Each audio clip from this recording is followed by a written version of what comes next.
We begin tonight in Bartow County, where a man died in an exchange of gunfire with deputies. The GBI has been called in to investigate. Fox 5's Denise Dillon is live in Bartow County. Denise, there are still a number of officers out there tonight. Yeah, you can see at least one police car if you look right down this road from this vantage point. Now, this part of the road is blocked off, so we can't go any further. But I did talk to a man who lives very close to where the shooting took place.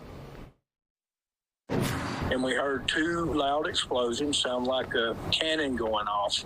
And right behind that, you could hear machine gun fire. Jamie Mullinax and his son jumped in their truck and headed down the road to see what was going on. They saw police at a home on Georgia 20 Spur surrounded. A bunch of guys in tactical uniforms coming out of the house, around from behind the house with machine guns, and police everywhere. He says at that time there were around 15 police cars, but that was just the beginning. Soon, fire trucks and other police arrived, and the GBI confirmed they were called in to investigate an officer-involved shooting that happened around 5 p.m. The Bartow County coroner has confirmed one man was shot and killed. Now, you may only be able to see a couple of vehicles down the road, but there are at least 5 or 6 others that we can barely see just because it is very dark out and there are no street lights over there.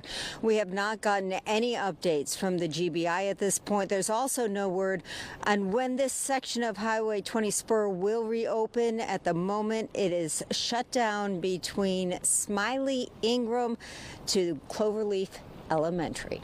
Reporting live here in Bartow County, Denise Dillon, Fox 5 News. All right, we'll check back with you on the edge and sooner if things change. Denise, thanks. New tonight, the Rockdale County Sheriff's Office says it has spotted an escaped inmate who is still on the run. Deputies say Timothy Shane escaped from Grady this morning. He was taken to Grady Friday night for a medical evaluation after a suicide attempt. After his escape, officials say Shane stole a car. He eventually crashed before taking off on foot. After canvassing the area, deputies say Shane was seen stealing a silver car near Mercedes-Benz Stadium and then driving on Georgia 138. That car, which you can see on your screen now, was found at a Publix in Henry County just a few hours ago. Authorities are now working to learn whether he stole another car or if he is still in the area. When he originally fled from Grady, he was still wearing his hospital gown with no shoes. We have reason to believe, although we can't confirm it, that he is currently now wearing a red hooded sweatshirt with tan pants. Given the time and the weather conditions, there's a good chance that he might be wearing tennis shoes as well. Was able to get some shoes maybe from a homeless camp. Authorities say Shane is a white man, 5 feet 9 inches tall with a buzzed haircut. If you see him, do not approach him. Instead, call 911 or the Rockdale County Sheriff's Office. Cobb County police are investigating a minor accident involving a school district training bus. Earlier today, deputies responded to Atlanta and East Dixie roads. A trainer and a trainee were the only ones on board when authorities say the trainee accidentally pressed the gas instead of the brakes while stopping at a railroad crossing, which caused the bus to hit that utility pole you see there. Neither of those on board was hurt. We now have the mugshot of the man who forced the cancellation of a flight from Atlanta to Amsterdam last week. Police say Johan van Heertem appeared to panic and opened an emergency exit door which deployed the inflatable slide.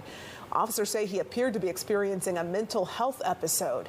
Medics evaluated him, then police charged him with several crimes, including reckless conduct and interfering with security measures. The flight was ultimately canceled and passengers rebooked.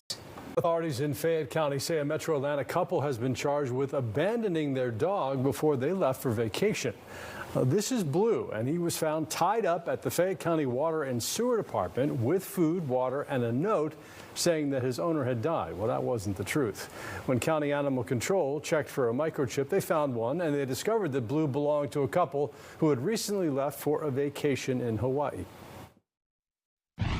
It took a minute because they had discovered that they were on vacation in Maui, so they had to wait till they came back, which, you know, there are boarding facilities. You don't have to dump your dog to go on vacation.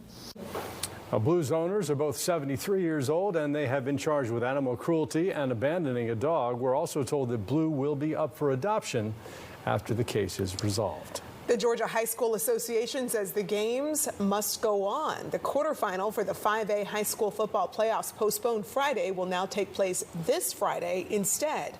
It follows controversy over this brawl that broke out between Gainesville and Brunswick high schools and the following 34 player suspensions. Today, Gainesville scored an off-field victory as the GHSA ruled all of the players will be eligible this weekend. As a competitor, you want to play, you want to compete against the best, right? But either way, whether they were able to play or not able to play, that was not our concern at all. We just, our kids at Langston Hughes just wanted to play football. The Gainesville football coach also gave a statement saying, quote, "Our boys have earned the opportunity to see their season continue and have been working in the meantime to make sure we put our best foot forward."